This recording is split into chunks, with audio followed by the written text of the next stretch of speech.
Stop, stop, stop, stop, stop.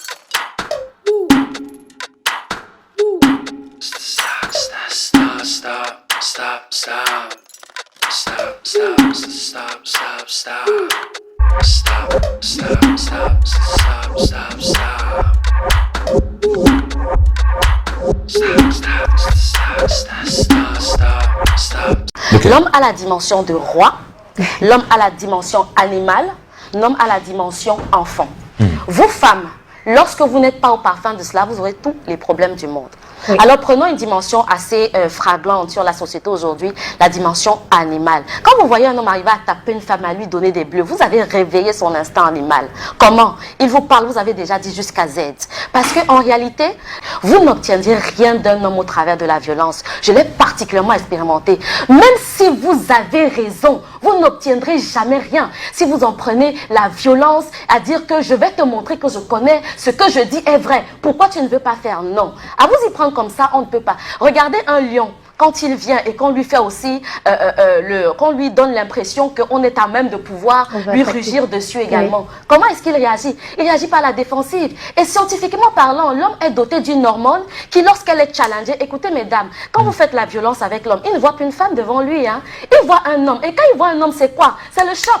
Tu es un homme, on se fait ça dur ensemble. Donc quand vous faites la violence, lui aussi il se dit que mais attends, j'ai pas une femme en face de moi là. Ouais, donc je vais réagir comme un homme. Voilà. Il y a cette hormone qui joue à ce moment. Donc utilisez un tout petit peu de sagesse. Cette même sagesse que vous utilisez dans un autre environnement. Vous respectez les pasteurs même quand ils vous disent les choses que vous n'admettez pas. Vous acceptez. Votre patron en entreprise vous dit des choses qui ne vous arrangent pas. Mais vous vous soumettez, vous trouvez la méthode au travers de laquelle bien lui parler. Et c'est à votre mari que vous voulez. On devient la sapienne. De tel tort, c'est dramatique. Voilà. Alors, l'homme dans sa dimension de roi, il est avide de révérence.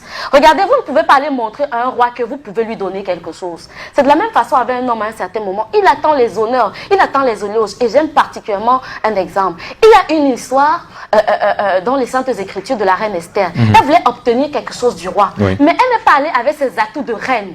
Qu'est-ce qu'elle a fait? Elle a organisé un festin au roi avant de poser la demande. Qu'est-ce que tu installes comme environnement avant de poser une demande à ton mari à la maison? Je demande, tu fais comme... non, non, non. Le roi se sent bafoué, il sent sa dignité touchée. Il a quand même un royaume. Il a les Tchinda autour de lui qui le respectent. Et c'est une femme qui veut venir lui faire la loi dans son royaume, ça devient délicat. Et la dimension d'enfant de l'homme, effectivement, c'est ce petit garçon qui, lorsque vous lui refusez peut-être quelque chose, et qu'on lui a proposé ça ailleurs, il voulait tellement la chose, il va aller chercher ailleurs. Voilà. L'enfant, il faut le prendre. Il faut lui expliquer. Il faut savoir dire à l'enfant que bon, tout c'est toi.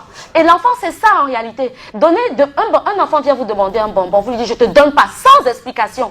Une autre personne va venir lui dire que viens prendre le bonbon. Il va aller chercher ce bonbon-là. Voilà. Et une femme qui n'a pas la notion de savoir que pour un tel climat dans la maison, il faut que je pense que à ce niveau, c'est la dimension du roi, la dimension de l'animal. Donc voilà, il faut pouvoir manager ça. Et d'ailleurs, le thème du 8 mars nous rappelle le leadership. C'est ça le leadership féminin. Il faut pouvoir se dire que il y a ces trois dimensions. Il y a comment je m'y prends pour bien manager les choses, qu'il y ait un bon vivre social, etc. C'est important de le remettre. Les femmes qui veulent que leur mari change là, changez vous-même. Vous verrez qu'il va suivre le pas. Voilà. Un petit conseil, vous savez, quand on est déjà en couple, si vous êtes en couple ou que vous êtes déjà aussi marié, laissez-moi vous dire qu'il arrive des moments dans la vie de couple où il faut choisir avoir la paix plutôt que d'avoir raison. Qu'est-ce que vous voulez réellement? Vous voulez avoir raison ou bien vous voulez être heureuse en couple? Faites la part des choses et faites le bon choix. Voilà, le message est clair. En résumé, donc mesdames, des fois, le mari peut faire une bêtise, vous lui demandez pardon. C'est pas parce que vous êtes faible, mais parce que vous voulez la paix.